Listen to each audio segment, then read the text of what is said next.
to Washington and we see anti-DEI rollbacks and attacks on our rights, that's not excellence. When we see those who are tasked with keeping us safe deploying the National Guard and stripping us of our health care at the same time, that's not excellence. And when New Yorkers can no longer trust that change can come from politicians, that too is not excellence.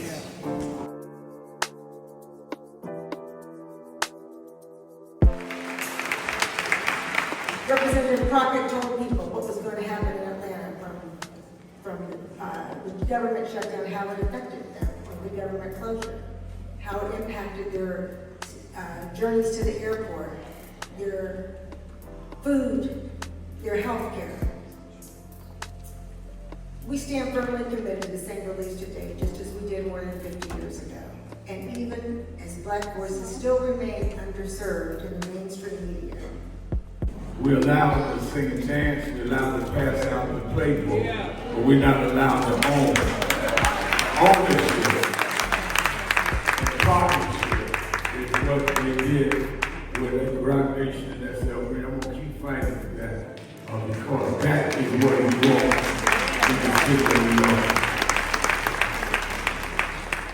Let me say tonight as we gather, this is a night where we lift up those who remind us what it means to serve.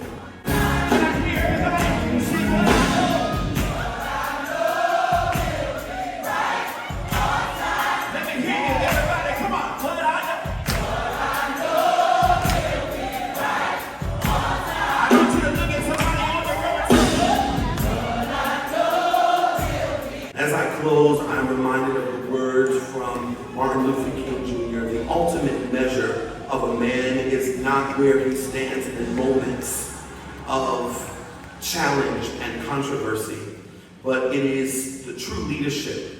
It is not about titles, but it's about character. It is about service. It is about commitment to Christ. Thank you once again for this wonderful award. And I pray nothing but the best for all of you. Thank you again. When I look at my life and I think of the music and everything that I've done, I used to say that I don't know where it came from. I don't know where the words come from. I don't know where the music comes from. I don't know how I got here where I am, but that's not true. God got me here. This is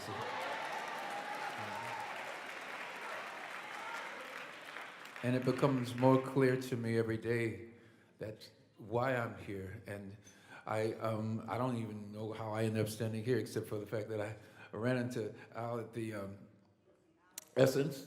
He was walking in the room and I said, I got to go say hello. And he said, I want to honor you. And I was like, really? He goes, yeah, I want to honor you. I said, really? Yep. And here I am standing here and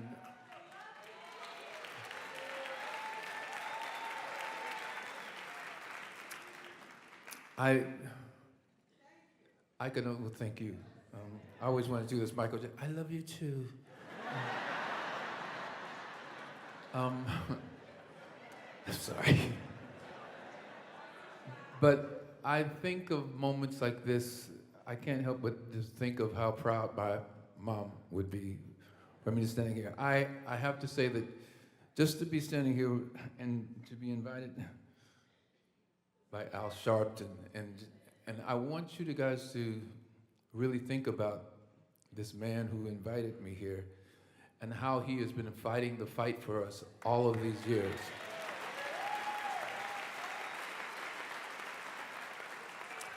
I don't think we give him enough credit. I don't think we give him enough love. Sometimes you just get used to people and you think, well, that's just Al. No. He's more than that. I want y'all to give him really love. Come on, let's give him.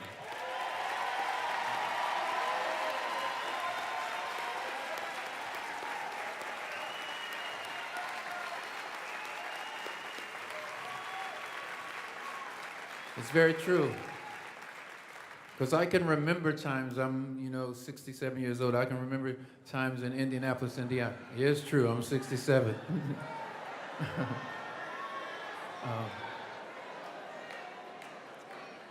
And I can remember times in Indianapolis when I was growing up, and there were places before I was 5 years old that I could not go to because I was black. And I remember how civil rights, how that changed everything for me and for my life, and that I'm standing here today because of all of those changes. And I was able to do the kind of music that I do and do everything because of those things happened. And so for me to accept an award like this, because I've never gotten an award like this before. I want love in this world. We're living in some, I love you, I love you. I never knew love like this before. I can't sing because we just finished doing 3 shows back to back. And I flew in this morning and because Reverend Al wanted me to sing home. There's no way I could sing home, but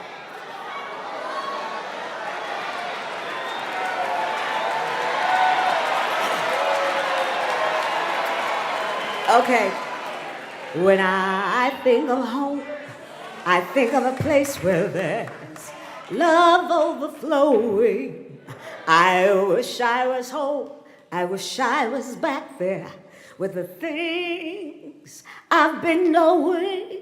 When that makes us tall grass bend into leaning. Suddenly the raindrops that fall have a meaning. Sprinkling the sea makes it all clean.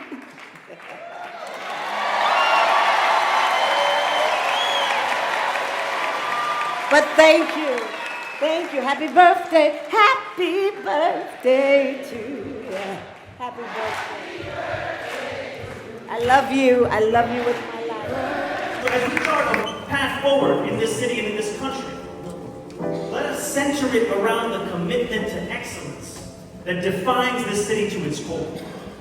And my vision of that excellence is a city that is affordable, a city that is safe, and a city that lives up to the values of this very organization. That's why I'm here to talk about it. The first way that one does the work is by following the words of those that came before him.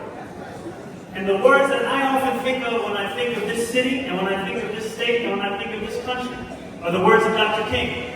Police went and scooped up 5 young men and coerced them into confession. And the city turned against those young men. There was a developer builder in town who never took a position on any racial case in this city. He never said a word about Howard Beach, even though he lived right in the next town. He grew up in Jamaica Estates. He never said a word about Bensonhurst, where Yusuf Hawkins had been killed like Michael Griffin and Howard Beach just for being black in the neighborhood. But they put their lives together and became an example to those that have been broken and dreams dashed, that if you don't give up and don't give out, you can make it anyhow. 3 of them are here tonight, and I want you to meet the Central Park 5, Ray Santana, Yusef Salam, and Corey White.